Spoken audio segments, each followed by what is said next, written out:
kailangan para baliktarin. Yung sa ibabaw. Sa ilalim may tubig naman yan. May plastic na pero itong parang bulak na lang ito. No? Hindi naman ito bulak eh. Pansapin niya.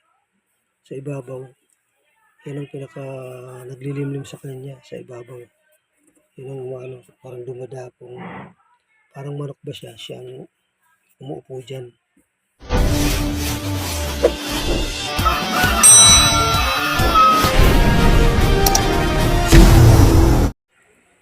Ito pala yung incubator ko na binili ko sa Shopee.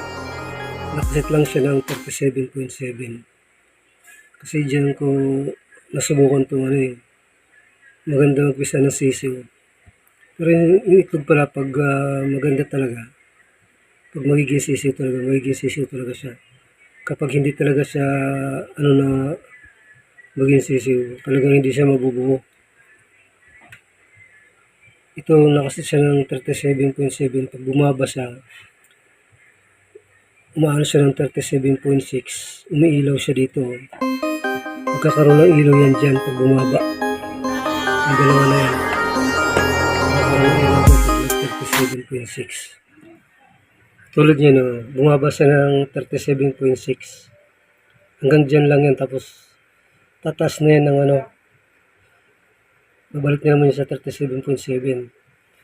Tapos tatas siya ng 37.8, 37.9 ang pinakamataas niya na yan. Tapos babalik na naman sa 37.7. Ganoon lang ang niya, laro niya sa sa setting niyan. Basta nakapix siya ng 37.7 lang sa incubator para sa mga itlog. Babalik na yan, 37.7 na. Ayan nag 37.8 na yan. Hindi ko alam kung tataas pa ng 37.9. Kapag kumasan sa 37.9, nandun na lang siya, hindi na siya tumataas ng 40. 37.7, 37.8. Kapag papisan na rin naman ako dyan, kahit pa paano. Ngayon may dyan, may walang itlog na naman ako nalagay. Itong week na to hinihintay ko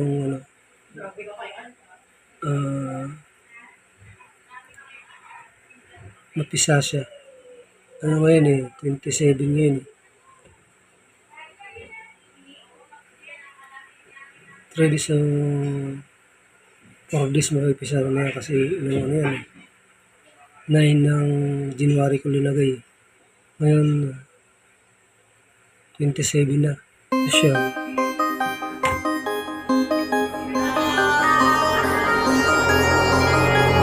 Ano na siya, hindi ko na siya lininis. Medyo marurumi na marurumi na itong itlog nito kasi lininis ko na ito ng una Noong unang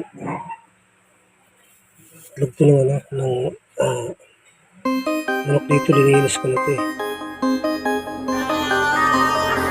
itlog lang nagay ko na dyan. Saka linagyan ko siya ng sensor ng thermometer. Naman tumatawa naman kahit paano. Yan 57. Ang lang yan 50 tsaka 55 dapat Tapos yung niya 36.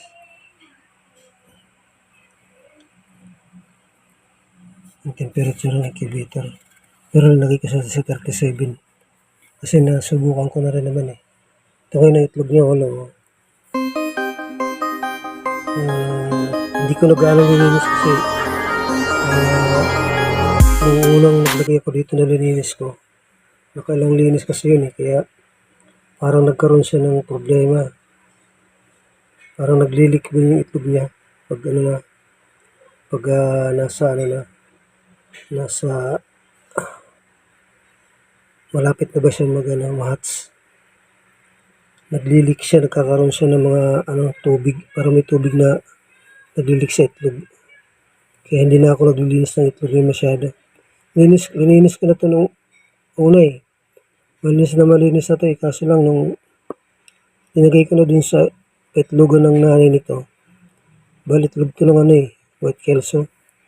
Napagpasa na ako dito ng 3 white kelso, eh, malalaki na sila, 2 weeks na. Ngayon ano 'to, pangalawa na 'to.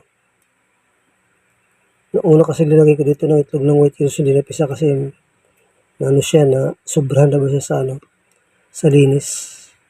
Parang nabugok na siya kasi late na, eh. Di ko talaga siya nailagay, di ko siya nabilang kung ilang days na siya. Ito bago 'to. Pero madumi pa rin siya kasi hindi ko nalinis talaga dahil nagkakaproblema, eh. Dahil yung paglilinis mo siya inaanahan mo siya ng tubig, parang numinipis yung silba niya. Kaya 'pag linagay mo siya diyan na ano na nakailang mga 2 linggo na ano siya na parang nagkakaroon ng problema sa seal. Nagli-leak yung ano niya, itlog niya, nagkakaroon siya ng ano, hindi magandang ano, na ano siya na parang nabubugok. Nabubugok talaga dahil mabaho, may amoy. Ngayon walo yan, ilang araw na lang hinihintay ko mapipisat na rin. Ma-hatch na rin sila. Hindi ko lang alam kung kailan o kung ilan bang ano diyan, ma-hatch. Hindi ko na kinakadling. Ayaw ko na ikadling. Hayaan ko na lang mapisat. Ma-hatch ba? Kung ilan ang lalabas. Hinahayaan ko na lang. Kasi ayaw ko na tingnan. Bali yung tatay nito, white kelso, eh. Tapos may bago kong ilalagay walo-walo. Kasi matagal na rin to, higit isang magdadalawang linggo na rin to, eh. Kaya ilalagay ko na siya dito. Kaya niya naman, eh.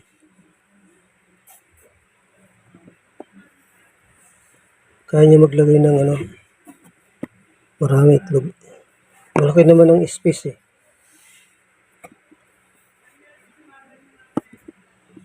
Bali walo siya, oh. Itong tanda ko ng ano, may guhit na ikis na pula. Bala 27 ngayon, eh. Nalagay siya sa ngayon dyan. 27. Malaki pa naman ang space nito, eh, dahil ano, eh.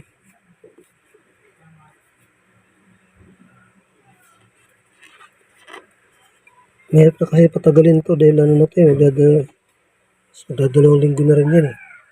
Kasi yung ano talaga to, yung istorya talaga nito ng nanay ni yung bali nanay nila.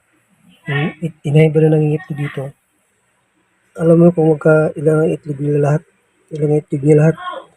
Nasa mahigit 30 ang itlog niya lahat talaga. Ito 16 na to, eh. Oh, 16 na yan. Di ba itong may ano na itim, eh, marimarka, malapit na to, eh. Bale 31 talagang itlog ng ano ng inahin nito, yung nangingitlog na inahin dito sa manok na to, 31. Tapos ngayon nag-ano siya, naglimlim siya ng 7 doon kaya nilagay ko na to dito, eh. Dahil naglimlim na, eh. Hindi ko na linagay baka hindi niya kayanin. Kasi 7, eh, tsaka 8 di 15. Baka hindi niya kayanin kaya dito ko na to nilagay. Dito na lang. Baka ano, ito wala naman dito ano, eh. Basta kailangan mo lang bantayan siya at saka ano, pag kailangan mo lang siya bantayan tsaka yan to yung ito bali ito yung ano niya takip dyan, parang ibang sa manok. Siya ang mag-ano dyan, para siyang ano para yung manok na inahin ba, siya ang nagtatakip. I-sprayan ko lang siya tapos ginaganon-ganon ko lang siya. Hindi ko siya gano'ng binabaliktad talaga nung ano. Hindi na kailangan para baliktarin. Ganyan ko lang kasi parang inahin ba siya. Siya ang umaano dyan, lumilimlim sa ibabaw. Tapos sa ilalim may tubig naman yan, eh. Ano. may plastic, may tubig, kaya yan ang pang-ano siya kanya. Bali itong parang bulak na lang 'to, na hindi naman 'to bulak, eh, pansapin niya sa ibabaw. Yan ang pinaka naglilimlim sa kanya, sa ibabaw. Yun ang ano, parang dumadapong, parang manok ba siya, siya ang umuupo diyan. Yan. Nasubukan ko na rin naman, eh, nakapagpisa na ako dito ng ano, nung nakaraan 3, 4 lang nilagay ko. Kaya na-testing ko na rin naman na gano'n, eh. Yung mga una kasi hindi ako gaano naglalagay ng marami. Napagpisa na rin ako dito ng ano, ng itlog. Ito lang ako nag ano, kasi medyo nagkasunod-sunod na 'to, eh. Biro mo 31 ang itlog ng ano, inahin na ano dito, yung ano, yung itlog niya 31.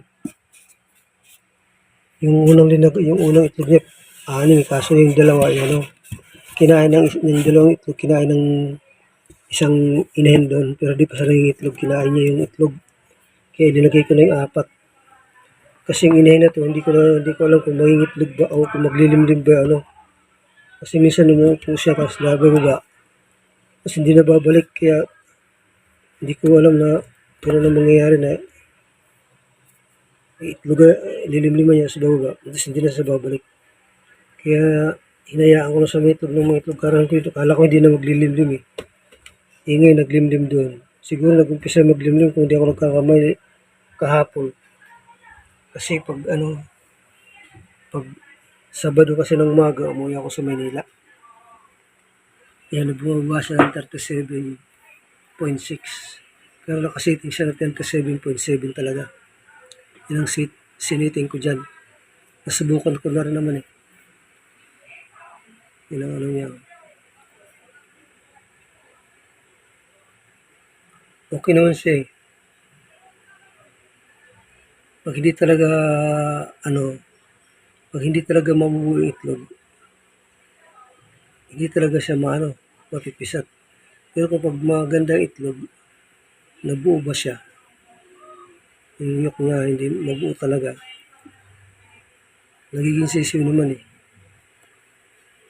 Hindi ko siya kinakadling, may kadling naman ito.